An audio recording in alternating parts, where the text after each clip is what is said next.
D N by D T is equal to zero, इसका मतलब ये है कि N is equal to constant. It means that the total population is constant. अब उसके बाद लिखेंगे 10। हम फिर उसी तरह डिस्प्ले स्टाइल में लिखेंगे 10, जो टोटल पॉपुलेशन है, यानी N as a function of T, यानी टाइम के साथ जो भी एन में चेंज होगी वो कोई चेंज नहीं होगी, क्योंकि एन कांस्टेंट है। टोटल पॉपुलेशन एन के इक्वल आ गई, और एन हमारे पास क्या आ गया, एस नॉट के इक्वल प्लस उसके बाद आई नॉट के इक्वल आ गया, प्लस उसके बाद आ गया जी आर नॉट के इक्वल आ गया हमारे पास। तो ये हमारे पास यानी टोटल जो एन है वो इन तीनों का सम हो गया। ये एन ऑफ टी जो है ये एन के इक्वल आ गया, और एन हमारे पास इसके इक्वल है, सिंपल। अब हम देखते हैं if D I by D T, अगर D I by D T को आई प्राइम कहते हैं और I prime is equal to zero हो, I prime of zero positive हो, तो फिर क्या होगा, यानी उससे कंडीशन हम फाइंड करते हैं। तो if D I by D T हम लिखते हैं इसी तरह कि डी, यहाँ पे इफ़ के बाद हम डिस्प्ले स्टाइल में लिखते हैं if D I by D T is equal to, इसको लिखते हैं जी I prime is equal to is greater than zero. अगर ये greater than I prime of zero, बल्कि यानी कि अगर इसका इनिशियल जो रेट ऑफ चेंज है वो पॉजिटिव हो, तो फिर क्या होगा, if I prime of zero, अब प्राइम ऑफ ज़ीरो किसके इक्वल है, वो इसके इक्वल है। तो इसका मतलब ये है कि यहाँ पे आई प्राइम ऑफ ज़ीरो हमारे पास ये आ गया जी, इज़ ग्रेटर दैन ज़ीरो। अब उसके बाद यहाँ से देखते हैं जी I prime of zero is equivalent to C का S naught N over gamma. I prime of zero जब लिखेंगे तो ये I prime of zero is positive, यहाँ पे इसका मतलब क्या होगा, I prime of zero positive का मतलब ये है कि ये चीज़ हमारे पास, यानी कि जहाँ से एस ऑफ ज़ीरो, फिर हमारे पास क्या आ गया, आई ऑफ ज़ीरो, और उसके बाद हमारे पास आ गया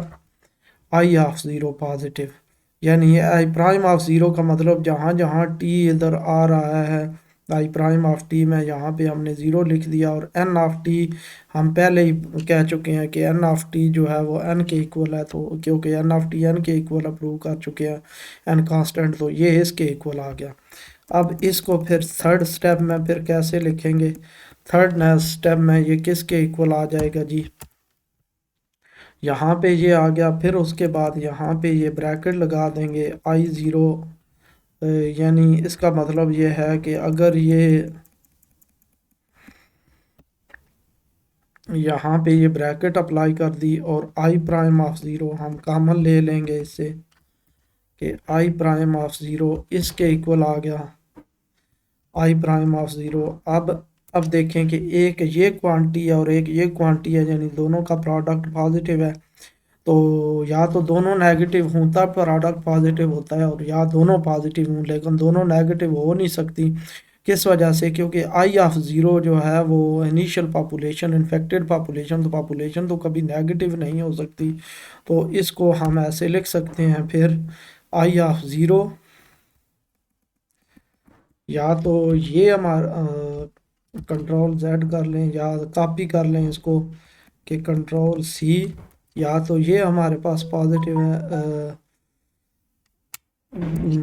यहाँ पे बल्कि सेंटेंस लिख देते हैं विच फर्दर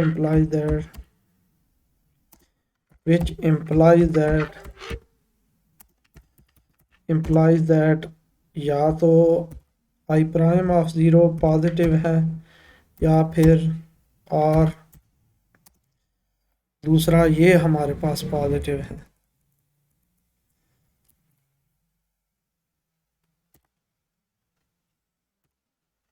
ये हमारे पास पॉजिटिव है,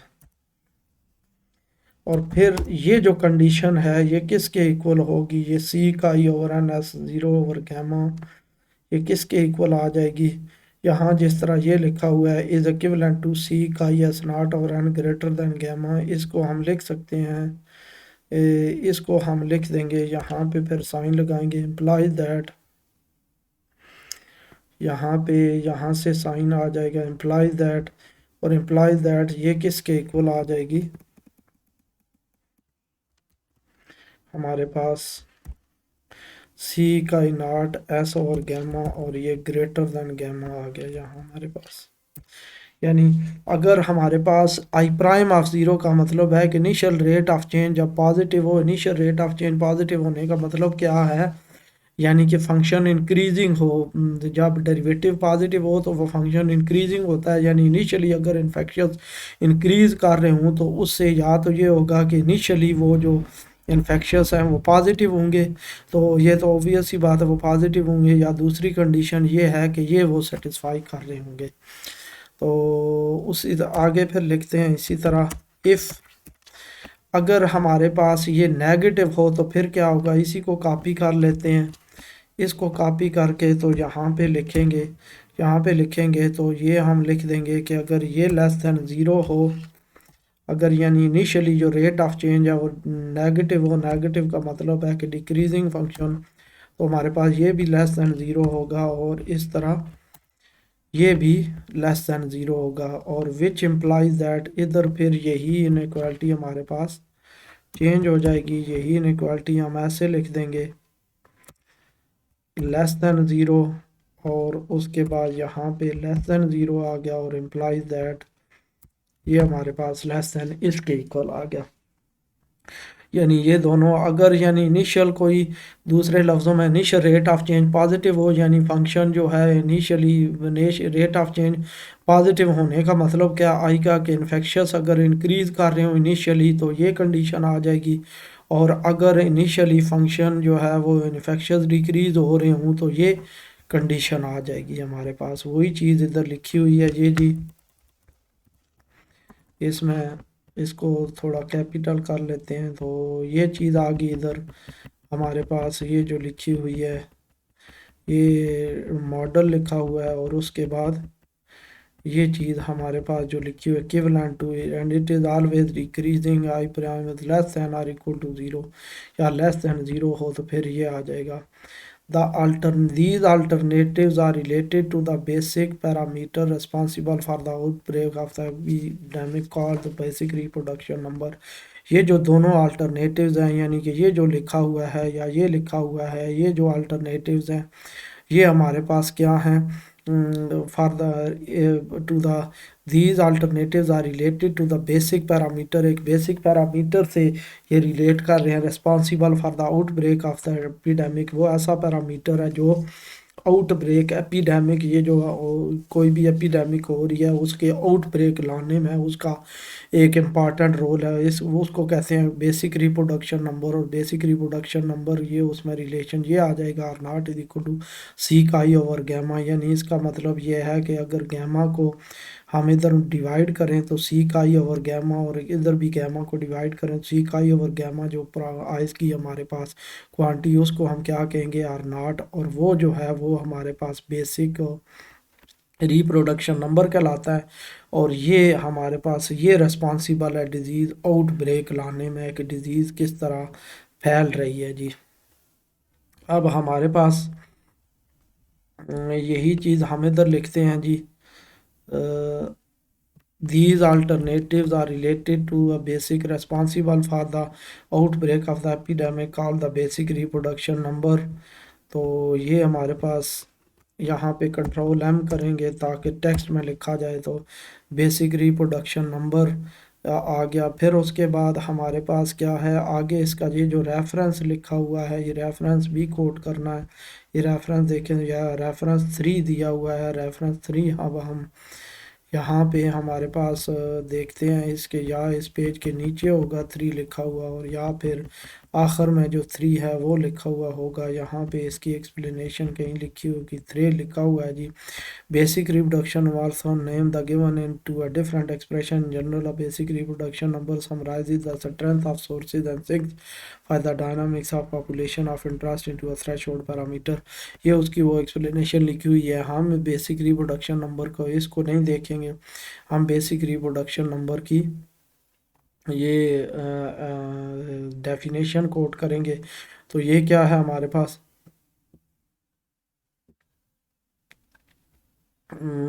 are not C chi over gamma,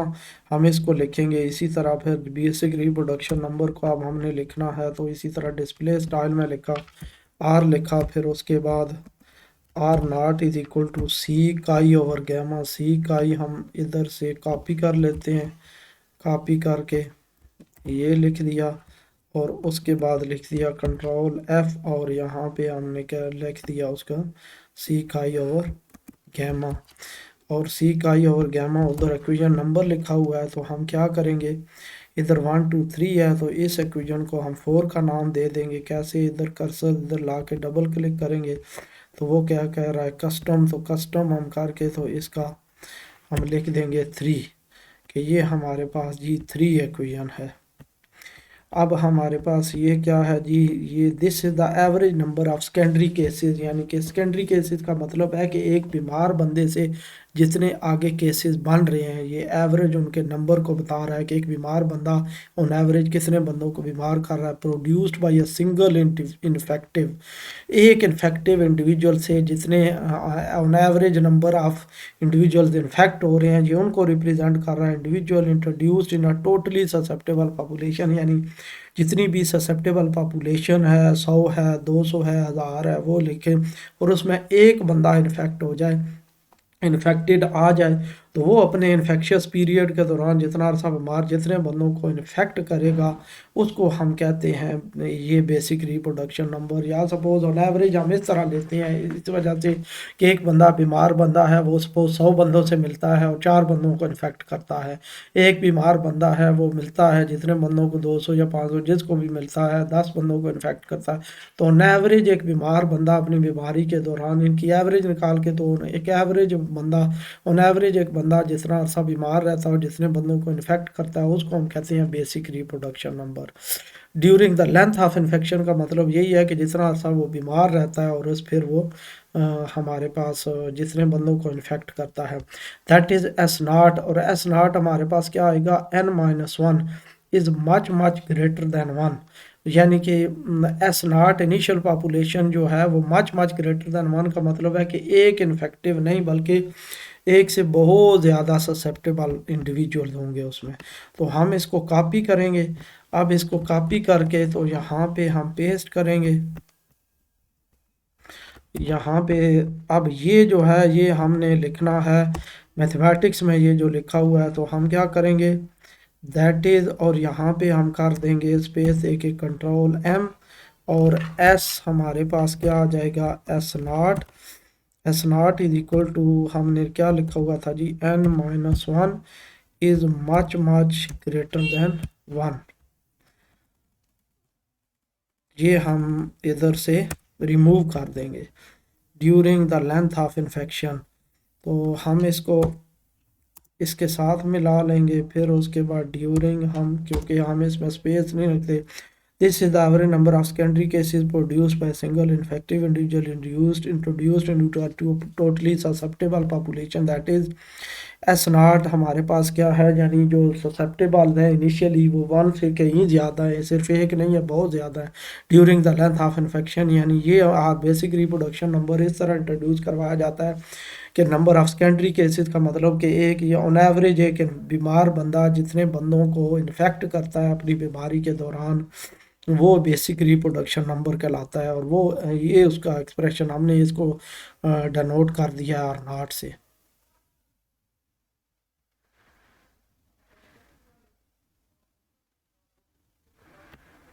यहाँ से फिर सेव कर देंगे ताकि ये हमारे पास ये फाइल सेव हो जाए।